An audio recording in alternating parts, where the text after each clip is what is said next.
চালা এই দিনকালবোৰ যিহে বেয়া হৈছে নহয় তাতে আকৌ আমাৰ এই মানুহ মখাৰ কম অটবালি বাঢ়িছেনে চাচোন তহঁতেই তাকেইতো এই কৰোণা নে কি বেমাৰটো অহাৰ পৰা গোটেই মানুহবোৰ অক্সিজেন নোপোৱা হৈছে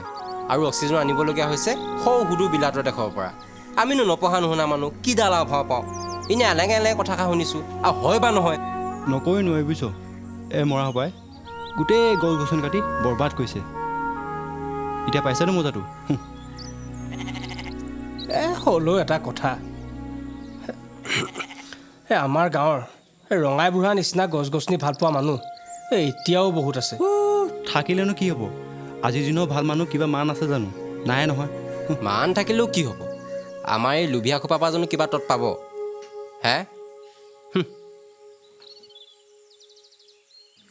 ঐ তহঁতক মই এজনী ছোৱালীৰ কাহিনী ক'ম শুনিবি কচোন ক শুন আমাৰ মামাহঁতৰ গাঁৱত এজনী বৰ ধুনীয়া মৰম লগা ছোৱালী আছিল পিছে তাই বৰ অকলশৰীয়া তাইৰ বায়েক ভনীয়েক ককায়েক ভায়েক বুলিবলৈ কোনোৱেই নাছিল আৰু তাইৰ বাবে এটাই ডাঙৰ ভুল হ'ল তাই দুখীয়া ঘৰত জন্ম লোৱাটোৱেই আৰু সেইকাৰণে এই গাঁৱৰ ৰাইজ আৰু তাইৰ লগৰবোৰে মিলি তাইক উপলুঙা কৰে জান এই এটা কথা তাতনো ছোৱালীজনী কি দুখ আছিল হে কি দুখ আছিল আৰু আমাৰ মানুহবোৰ হে আমাৰ মানুহবোৰ ঠিক চালা আহা ৰ মোক কৈ ল'ব দে কাহিনীটো আৰু তাই সেইবাবে তাইৰ লগৰ সমনীয়া বুলিবলৈ এই কেইজোপামান গছ বিচাৰি লৈছিল তাইৰ সুখ দুখৰ প্ৰতিটো কথাই সেই গছকেইজোপাৰ লগতে তাই পাতিছিল ৰচোন তই কথাটো সাজি কোৱা নাইতো আহা মইনো মিছাকৈ কিয় ক'ম শুনিতো ল শুন তাই গছকেইজোপাক মনে প্ৰাণে ভাল পাইছিল তাই যদি কেতিয়াবা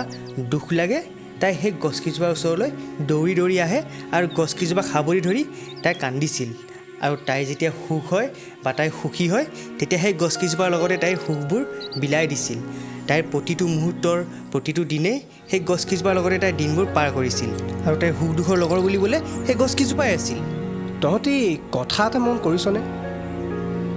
সেই ছোৱালীজনীৰ চিন্তাধাৰাবোৰ আমাতকৈ কিমান বেছি ওপৰত কথাটো নোহোৱা নহয় কিন্তু আমাৰ এই খোলা মূৰটোৱে ক'ত ঢুকি পাব নেপায় হঠাৎ আকৌ এদিন কি হ'ল তাই আগৰ দৰেই সেই গছকেইজোপাৰ কাষত বহি কথা পাতি আছিল তেনেতে কেইজনমান মানুহে কথা পাতি থকা মাত আহি তাইৰ কাণত পৰিল তাই চক খাই গ'ল তাই ভালকৈয়ে জানে যে তাইৰ বাহিৰেতো বেলেগ কোনো মানুহ এই ঠাইলৈ অহা যোৱা নকৰে তাই অলপ ভয় খালে আৰু কোনখিনিৰ পৰানো মাতটো ভাহি আহিছে তাই বিচাৰি যাবলৈ ধৰিলে আৰু সেই ঠাইত মানুহকেইজনমানক তাই কথা পাতি থকা দেখা পালে তাই মনে মনে মানুহকেইজনেনো কি কথা পাতি আছে তাই কাণ পাতি শুনিবলৈ ধৰিলে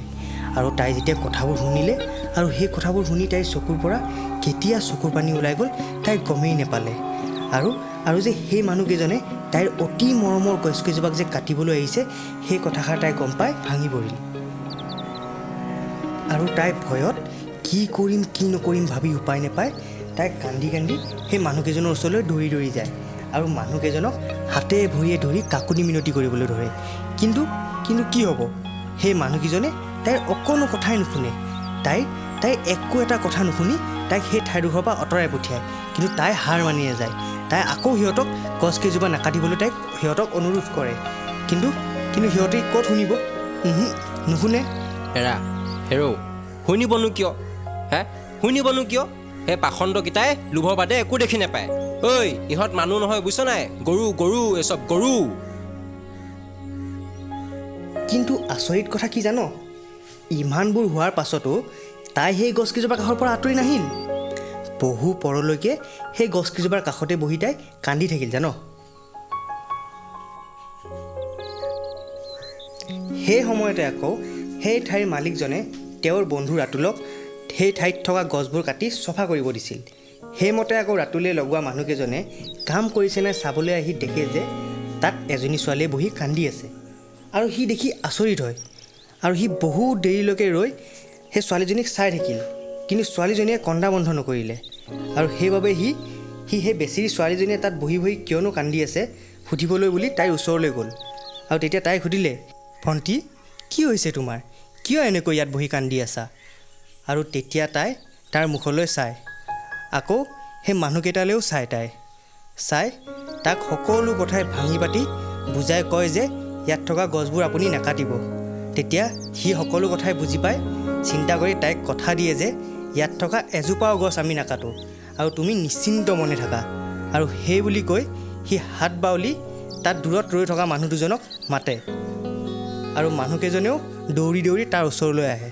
আৰু সি মানুহকেইজনক কয় যে ইয়াত থকা এজোপাও গছ যাতে সিহঁতে নাকাটে আৰু যাতে কোনেও কাটিব নোৱাৰে সিহঁতক চকু দিবলৈ কয়। আৰু সেই বুলি কৈ তাইক কথাখিনি বুজাই থৈ সি তাৰ পৰা মানুহকেইজনক লৈ গুচি যায়। আৰু বেচেৰীয়ে মনত অকণমান সকাহ পায় তেওঁৰ কথাখিনি শুনি আৰু তাই গছজোপাক ধুনীয়াকৈ সাৱটি ধৰে।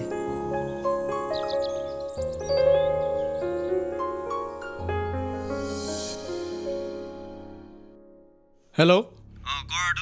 চা ভাই, তই কাটিব দিয়া গছখিনি মই কাটিব নোৱাৰোঁ। কিয়? কাৰণ সেই গছকেইজোপা কাৰোবাৰ আৱেগ, কাৰোবাৰ বন্ধু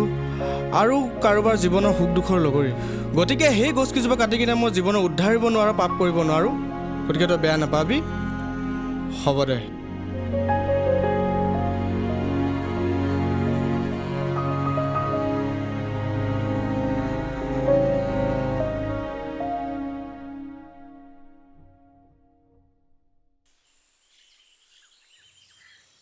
মই তহঁতক কোৱা নাছিলোঁ ৰঙাই ডাইটি নিচিনা ভাল মানুহ আজিও এই পৃথিৱীত আছে বুলি? কিন্তু সেই ছোৱালীজনীক মানিব লাগিব, বুজিছ? তাইৰ দৰে যদি চিন্তাধাৰাবোৰ আজি সকলো মানুহৰ হ'লহেঁতেন, আজি হয়তো আমাৰ এনেকুৱা বিপদ নহ'লহেঁতেন। তই কথাষাৰ ঠিকেই কৈছ। পিছে এটা কথা নহয়, এতিয়াচোন আমি কথা পাতি পাতি গোটেই এবেলাই গ'ল। ভোকৰ লগতে বেলিও মূৰ ওপৰ পালেহি। ব'ল নহ'লে ঘৰলৈকে যাওঁ। ঐ, মই কিন্তু আজি ৰঙা দাইটি ঘৰৰ পৰা হাঁচি গছৰ পুলি এটা আনিব লাগিব আৰু বাৰীৰ চুকৰ ৰুব লাগিব। পাৰিলে দুটামান বেছিকৈ আনিম, তই আনিবি নে?